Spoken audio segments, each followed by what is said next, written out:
Hello, my name is Nathan Monk and I'm an engineer paramedic with the City of Orland Fire Department.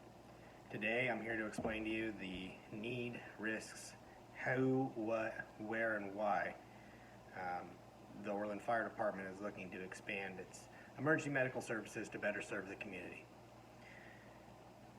Blaine County currently has 2 advanced life support ambulances. Advanced life support is the ability to administer medications, interpret electrical rhythms of the heart, place tubes down your throat to help you breathe. Basically, advanced life support is bringing the emergency room to the house.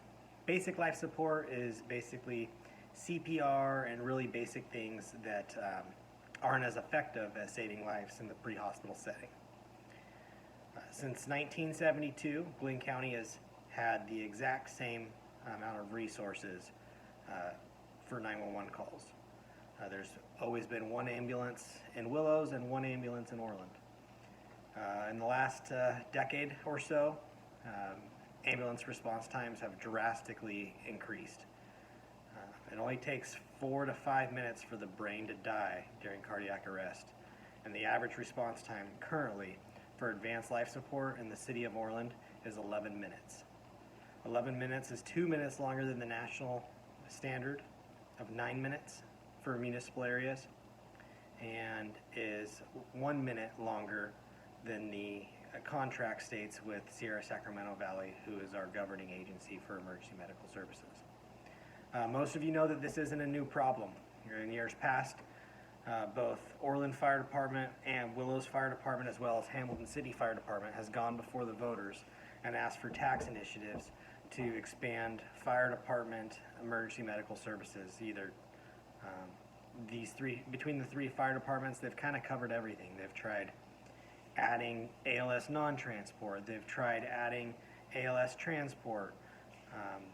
They've tried a couple of different ways and cost-effective ways to add resources to the system to make sure that when you call 911 for your family or your loved one, that 911 shows up. Since 1972, we've had the exact same level of service. The population in Glynn County since then has doubled.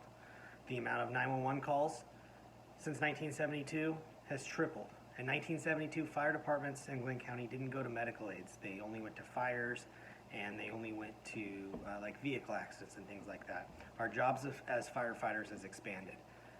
And we're coming to you asking you for the tools to do this job correctly. What the Orland Fire Department is proposing is to increase the level of service by decreasing the amount of calls that we get. The only way that we can, if we're not willing to pay tax dollars to add resources to the system, we would like to redivert tax dollars to try to prevent some of these calls happening. This is called the Community Risk Reduction Program. This program will take form in the form of a community paramedicine program. What a community paramedic does is they identify and isolate people who chronically use 911, whether it's as an abuse or they just are using the system in ways that it wasn't intended for. What that community paramedic does after they identify who those people are is they work with them and they try to get them resources to limit the amount of times that that person is calling 911. Whether that is making sure that they are taking their medications correctly after they've been prescribed them to keep them from getting readmitted to the hospital. Whether it is getting them in touches with mental health services, whether it's getting them in touch with family to help coordinate a long-term care plan, whether it's getting them placed into a care home. All of these things can reduce the amount of times that these high-level users are using the system and reduce the amount of calls that they call. If we can reduce the amount of 911 calls, that increases the likelihood that when there is a new, or what we call in the field, acute medical condition, that there will be an ambulance available for them to respond. We believe that this program will be at a net zero cost to the city. There's multiple different ways that this program will fund itself. Initially, we're going to redirect. We'd like to reassign one of our already working prevention captains to the community paramedic role. He's going to work very closely with Enloe Hospital and Glenn Medical Center, who are the two area hospitals who are very interested in helping us financially, whether with equipment, training, being our base hospital, and even monetary kickbacks to the city to implement this program. This program also helps the hospitals. It keeps them from having to readmit these patients over and over and over again when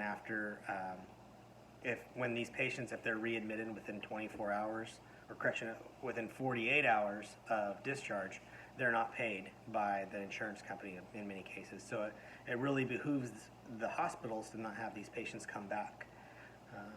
So they're willing to pay us. The other stakeholder in this that is willing to help with dollars to pay for this program is insurance companies. Insurance companies, as we all know, don't like paying money. They don't like paying money when you are in the hospital. They don't like paying money when you get hurt.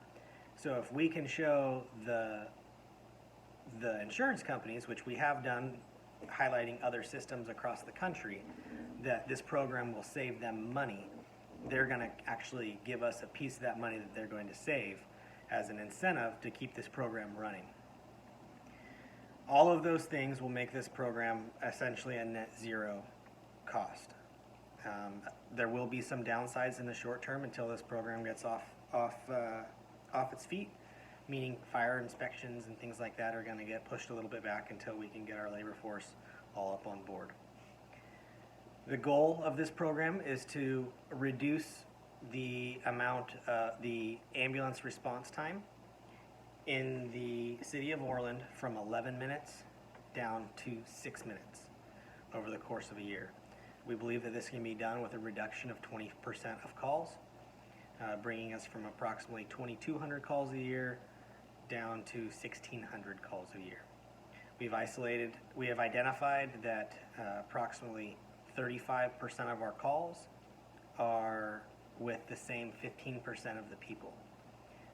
So our goal is to reduce the ambulance response time, increase the survivability and the safety of the city, all while doing it at a net zero cost with the community paramedic program. I strongly urge you to vote in the affirmative at this city council meeting. Thank you very much. If you have any questions, you can reach me at nmonk@orlandfire.org. Thank you.